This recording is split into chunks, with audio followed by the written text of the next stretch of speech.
Hey guys, what is up? It's Dusty here, and welcome back to another crypto video. And today I want to announce the $500 giveaway that we're going to be doing once the channel hits 80,000 subscribers. All you have to do for right now is just be subscribed, and if we're going to do it through a giveaway website or through the comment section, I'm talking about picking the winner, that I do not yet know, but if you have any suggestions, just put it down below in the comment section.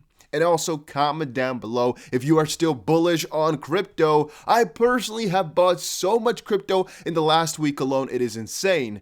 But there's a ton of people who say crypto is over, and all I can do is laugh in their faces because this ain't going nowhere.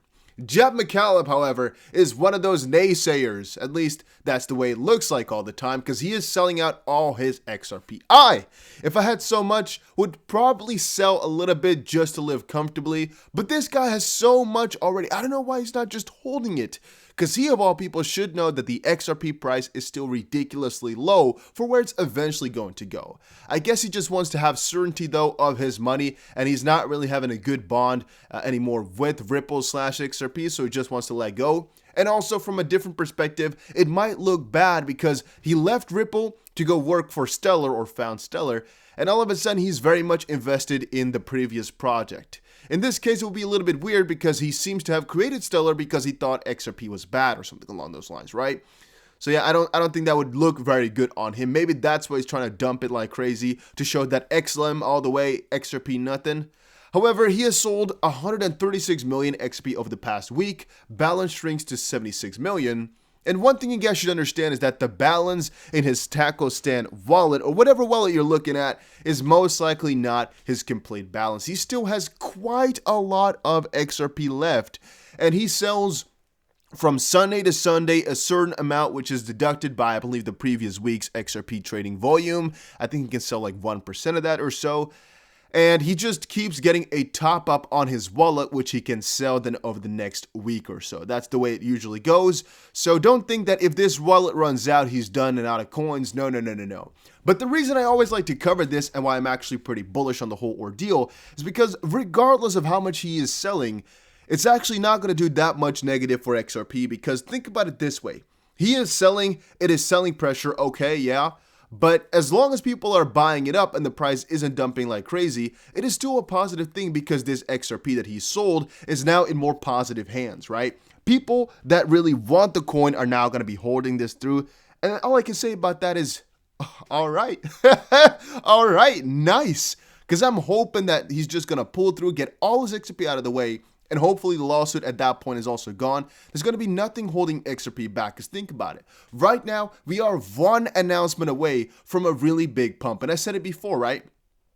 I said it before that all it takes is one little spark, ironically, but one little spark for XRP to just go up like crazy. One little skyrocket. And once it happens, it is going to be too late.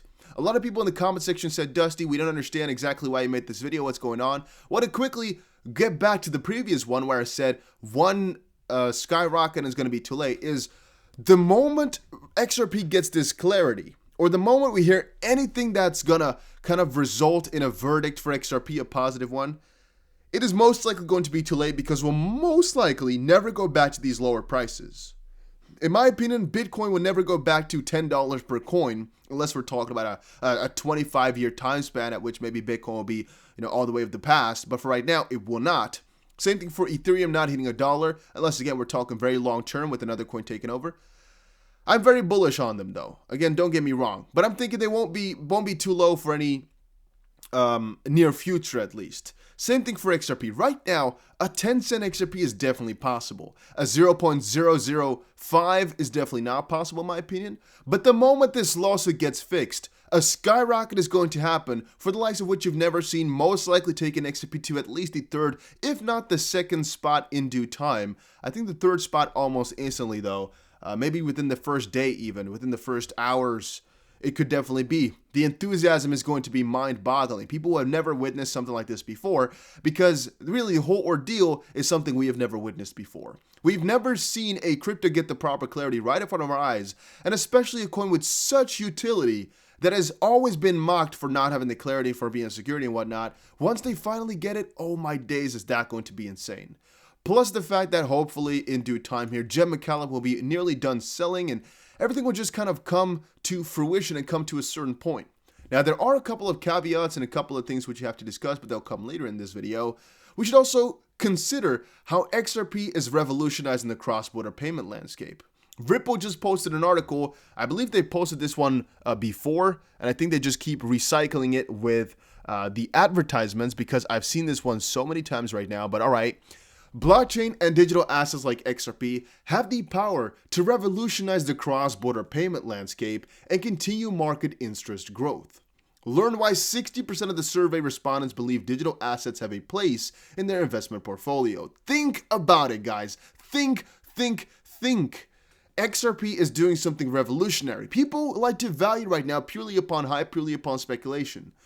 With a coin like XRP, that is not necessary. So people hating on it saying it's a shit coin, they're, I think, only saying it because Ripple has so much, or else, why could they say it? Because it is impossible to say that this coin is not of utility or will not have utility. Impossible, in my opinion. This coin is so far up in comparison to most other cryptos that you know of.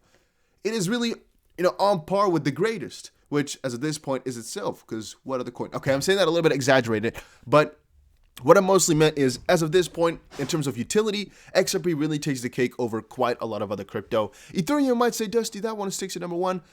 Debatably, yes. The utility is definitely quite high for it as a platform. The real currency itself, though, Ethereum, it's not really properly done. It really doesn't have that many benefits if you compare it to any other project out there like Cardano or Polkadot, really. The currency itself is really dumb. The platform is just really popular and really well built, I guess, from the perspective of that a lot of people like it and build on there. But yeah, with XRP, the coin itself also has a lot of use in the sense that you really are transacting it all the time if you want to have it. With Ethereum, it's mostly just things are built upon there. So, the use case is most likely for what is built on top. And that's, again, when you sort of compare it with Flare, which is using XRP and Ethereum. We'll talk about that in just a second, though. First, John Wick posted, and again, this is not an advertisement for XRP nor Ripple. I don't care if you buy or sell them. You do whatever you want. I'm just explaining my opinion in some of these articles and just kind of going through them in some of these tweets. John Wick says, I almost feel sorry for people who haven't invested in XRP, which is a reply to the video from TransferGo that is leveraging Ripple's net ODL with XRP as an alternative to pre-funding. They basically explained why they do it. You can see the transcription right there, or the caption basically. And it's obvious as it's almost always the same type of talk. Didn't people say that TransferWise wouldn't use ODL? I believe actually so. Unfortunately, TransferGo is only for small payments. It will hardly itch XRP.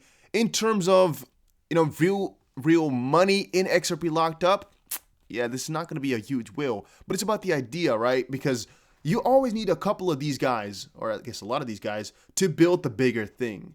If you get 1,000 of these or one big one, the 1,000 are most likely going to be a lot better for your network as you have more areas that you connect with and a better kind of snowbally effect.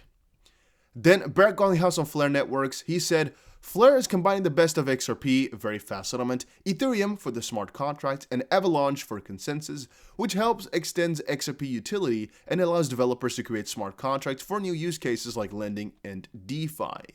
And one of the things I always like to talk about when we're considering basically the Flare is that, well, Ripple owns a stake in that. Ripple has invested in it, so consider that. And also, should you feel bad for people who haven't put money in? Well, partially no, and partially yes. I mean, yes, you can always say, because you always feel bad for people who didn't put money into crypto early, right? Because I believe we're all still early. But then from the perspective, it's like, well, I mean, they can always put money in still, right? What is keeping them from doing it? And if they didn't buy it, it's most likely either because they didn't know or because they don't want to. It's not like XRP right now at its price is ridiculously high, ridiculously overpriced, because we already have some dates which are pretty big. Again, this is just a side note here. We already have some ideas of what could make the price skyrocket, and we know that the all-time high is definitely not going to be a big barrier once we finally get that clarity. If we, by the way, don't pump because of the whole clarity, yeah, I might have to give up a couple of points, because, well, that's the most bullish thing we could have ever heard in the crypto space. It's one of the most important lawsuits ever. So then we're going to have to give up and accept that manipulation is going to rule everything, and all these advancements don't mean anything. It is just hype and manipulation. But if it does, then we know the crypto space partially, for maybe like 3%, is real. Bones Crypto said, from what I gather so far, possibilities and thoughts only, March 2nd, Ripple settlement, March 5th, financial/liquidity problem, XXXXXRP 4 digits, April, Flare Finance drops 6 new dApps, May, June, July, time no longer exists after Moon. So, I'm not trying to be rude to you, Bones, but sometimes you just want to unfollow people for whatever the freak they're saying. I have no idea what exactly he meant with this tweet or what the purpose of it was, as literally none of these dates mean anything to me, except for maybe the Flare one that they're dropping something, but even then, it's a little bit vague. This is really stupid, really dumb tweet. The dates you should be watching out for, we've talked about in my video about the XRP lawsuit dates. Go check that video out. I don't know exactly which one it is on the channel. You'll find it if you check through it here for a little second, though. It's just one of the dates. I don't know. Let's see here. Here, 2 days ago, XRP new lawsuit dates confirmed. Just go check that video out. You'll learn every single date you need to know. It's very important that you're updated on those ones. But is it going to be a certain thing? No, definitely not. Then moving over to Crypto Eddie, she said on Twitter, Moneygram, and this, by the way, is a video that she linked, but whatever. Moneygram takes a huge hit without FX solution using XRP. XRP Ledger NFTs will turn ODL business solution that exploit on its head, and Spark Snapshot and airdrop updates. So if you don't watch her videos, well, let me give you a quick little recap. So these three points, right? 1, MoneyGram takes a huge hit. Well, we've seen that before, which is right here. Ripple woes hit our bottom line, says MoneyGram CFO. MoneyGram discontinued its relationship with XRP, or Ripple, in December. The company said this was due to XRP being sued by the SEC, and this leaves MoneyGram with a major cash flow shortfall, and thus they're at a very, very big predicament because they cannot go through right now, because they don't have the sponsorship, basically, from Ripple.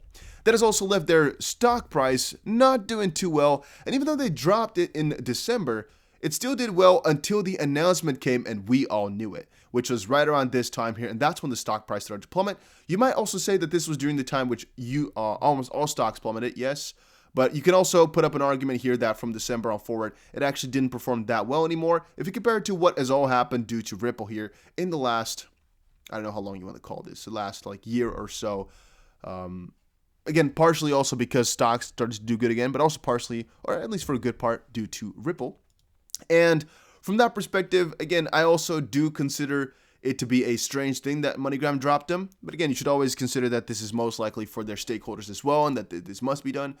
And the second part is the NFT ordeal, which is becoming increasingly more popular as well.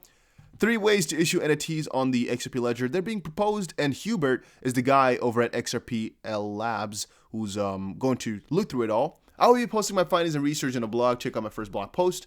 You know what I think is sometimes really interesting? That in this case, I hope Hubert is getting paid to just research, because for a lot of the people, if you want to research something, it is going to be fully your hobby, right? But he is hopefully getting paid to find this stuff out. And that makes me wonder, who sponsors XRPL Labs and how much money are they getting? Are they getting because XRPL Labs is, I believe, funded partially by, what is it now called? I don't know the newer department, but basically Spring is what it used to be called. And I kind of wonder how much money they're getting to do all this type of stuff. And, is it proportional? Are they getting paid in XRP, or are they getting a basically, let's say, $10,000 a month to just do things? Or are they getting, like, let's say, $100,000 a month? Or did they just get $1 million for 1 year of research? Or did they get $5 million for what they've done and for the future? Or what? I literally do not know, and I don't get it. But if you guys know, put it down below in the comment section. And then one thing I found was DAI posted, again, this is the digital asset investor, he posted, from the Coinbase S1 filing, if the identity of the creator was revealed, it could cause the Bitcoin prices to deteriorate, according to the filing. The filing also referenced Nakamoto's personal stash of Bitcoin, which totals over 1 million. And one thing you should know, right, is, in my opinion, we are not sure whether or not the founder was the government, talking about Bitcoin, or some one person or some couple of people, let's say 3, 4. So from that perspective, we also do not know what their plan is and if they're going to dump it on all of us, because it could be a bigger plan to just really dump it on top of our heads. It could literally be. So, take a good look at that. Be careful of it.